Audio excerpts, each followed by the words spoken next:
Japanese automakers Toyota and Honda both reported slipping quarterly profits Wednesday. In April 2025, the U.S. imposed a 25% tariff on imported vehicles. Goldman Sachs warned this could raise average car prices by $2,000 to $4,000 and cut U.S. auto sales by nearly 1 million units this year. What happens when automakers like Toyota, Honda, and Nissan push back? How are they adjusting their strategies? And what does it mean for American consumers, dealerships, and the future of the industry? Let's explore this in detail. It started with a single decision, one that would shake the foundation of the global automotive industry. When the United States administration imposed a 25% tariff on imported vehicles in early 2025, it sent shockwaves through the international market. But while many were still analyzing what this meant for trade, jobs, and car prices, Japan's top automakers, Toyota, Honda, and Nissan, weren't just watching, they were planning.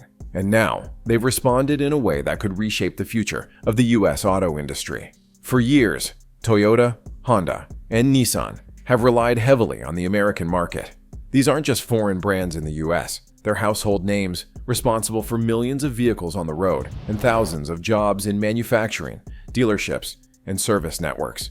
But that relationship is now under pressure. The tariff policy, designed to boost domestic production and protect American automakers, has instead triggered a counterstrike from Japan's biggest automotive giants, one that's more strategic than reactive. The initial response from Japanese automakers wasn't loud or emotional. It was calculated. Executives from Toyota, Honda, and Nissan reportedly held urgent internal meetings immediately after the White House's tariff announcement. Their priority was simple: protect their business, their brand equity, and their customer base in the United States without triggering panic or alienating loyal buyers. The challenge, however, was enormous. For automakers that produce many of their US-bound vehicles in Mexico, the tariff presented a cost shock that could not simply be passed down to consumers, especially not in a market already struggling with affordability. Honda was among the first to act decisively. The company confirmed plans to shift production of its next-generation Civic from a Mexican facility to its factory in Indiana. That decision wasn't just about logistics. It was a direct effort to protect Civic pricing in the U.S. market and avoid the heavy import duty that would have made the popular compact car unaffordable for many buyers. Honda's move was both strategic and symbolic. It showed a willingness to adapt operations quickly, even if it meant incurring short-term production headaches. Nissan, meanwhile, took a different route. Rather than immediately relocate production, the company announced it would pause new U.S. orders for 2 of its Mexico-built Infiniti SUV models. It's a temporary measure, but a telling one.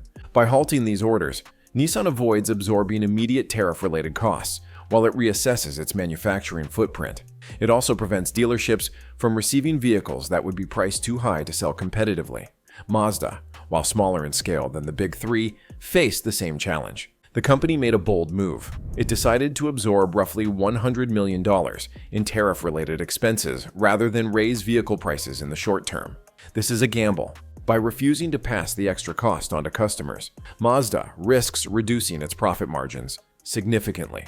But in a time when brand loyalty and pricing sensitivity are at their peak, such a decision might preserve its U.S. customer base better than trying to justify sudden price hikes. Behind these individual decisions is a larger trend taking shape. A shift in how Japanese automakers think about the American market. The tariff shock didn't just prompt changes in production. It sparked conversations about global supply chains, dependency on the North American Free Trade region, and the long-term sustainability of relying on cross-border vehicle movement in a volatile trade environment. Supply chain restructuring is now the silent backbone of this counterstrike. Automakers are looking to decentralize and diversify their production hubs. That means not only increasing capacity in U.S. plants, but also exploring other low-cost manufacturing bases in regions not affected by the tariffs, like Southeast Asia or parts of South America. It's not an overnight fix, but it's clear that the goal is to avoid being vulnerable to single-country policy changes ever again. The decisions taken by Toyota, Honda, and Nissan in the first few months of 2025 reveal a level of long-term thinking that many analysts didn't expect. While the U.S. aimed to force more domestic manufacturing, what it's inadvertently done is speed up Japan's move toward regional manufacturing independence. And in doing so, it may have triggered an even greater challenge, one where the most respected foreign car makers begin shifting their priorities away from the U.S. entirely.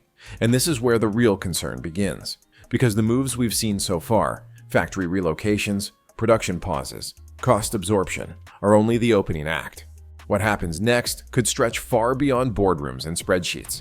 It could begin to affect car buyers directly, starting at the dealership level. What's happening now at the consumer level is perhaps the most overlooked, but most impactful side of this crisis. With Japanese automakers recalibrating their strategies, American dealerships that rely on steady imports from Mexico and Japan are beginning to feel the squeeze.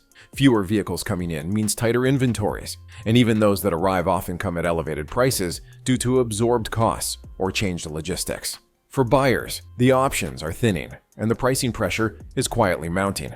Dealers, particularly those who sell high-volume models like the Honda Civic, Nissan Sentra, or Toyota Corolla, are having to explain delays, price adjustments, or product unavailability to customers who have no idea that the root cause is a trade war. It's not just about inventory shortfalls either. The uncertainty has created hesitancy among buyers. Even those who can afford a new car are starting to ask, should I wait this out? That question, multiplied across hundreds of thousands of potential buyers, is enough to drag down sales even when vehicles are available. And this slow erosion of consumer confidence is where the damage starts rippling outward. Dealerships don't just sell cars, they are financing machines, service centers, and employers. When foot traffic drops, so do loan originations. When inventory stagnates, so does the back-end business that keeps service bays and financing desks active.